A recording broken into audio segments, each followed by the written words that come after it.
हम लोग आज भी गुलाम हैं। पहले अंग्रेजों के गुलाम थे और आज उनके द्वारा बनाए गए ऐप्स के।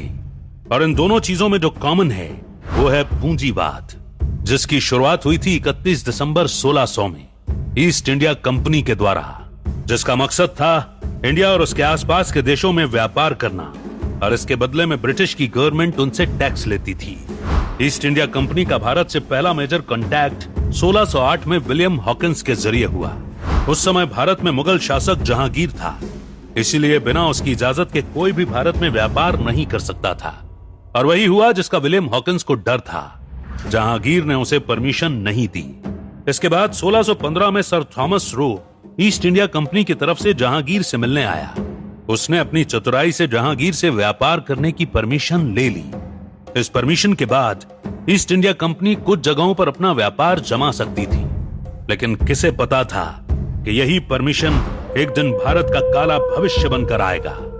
इस परमिशन के बाद कंपनी ने सूरत, मद्रास, बॉम्बे और कलकत्ता में अपने ट्रेडिंग पोस्ट स्टार्ट कर दिए और धीरे धीरे अपना पांव भारत में जमाने लगी। लेकिन 1750 के बाद ईस्ट इंडिया कंपनी को लगा कि अगर ज्यादा प्रॉफिट कमाना है तो यहाँ की सत्ता भी अपने हाथ में लेनी पड़ेगी। आज के टाइम में सत्ता अपने हाथ में लेने के लिए एमएलएस को खरीदना पड़ता है, लेकिन उस समय सत्ता का मतलब था राज्यों पर हमला।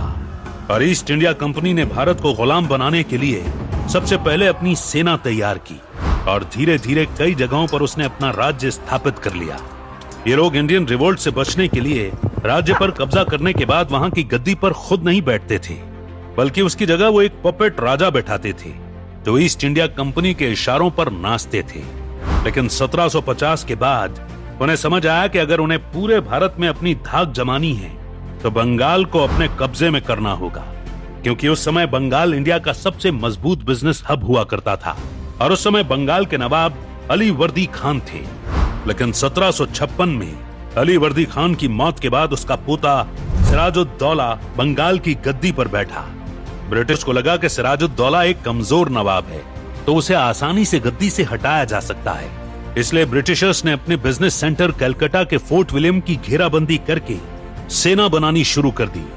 सिराजुद्दौला ईस्ट इंडिया कंपनी के इरादों को पहले ही भांप चुका था, इसलिए उसने ईस्ट इंडिया कंपनी के बढ़ते प्रभाव और फोर्टिफिकेशन को रोकने के लिए 20 जून 1756 को फोर्ट विलियम पर अटैक कर दिया और ब्रिटिशर्स को मार के बंगाल के बाहर खदेड़ दिया। इस लड़ाई के बाद लगा कि अब ईस्ट इंडिया कंपनी पूरी तरह से खत्म हो गई है, लेकिन यह गलत था। ईस्ट इंडिया कंपनी ने अपने सबसे होनहार और तेज दिमाग वाले जनरल रॉबर्ट क्लाइव को बंगाल के मोर्चे को संभालने के लिए भेजा। रॉबर्ट क्लाइव ने सिराजुद्दौला के दुश्मनों जैसे घसीटा बेगम और जगत सेठ को अपने साथ मिलाकर 3000 सैनिकों के साथ प्लासी के मैदान में जंग का ऐलान किया।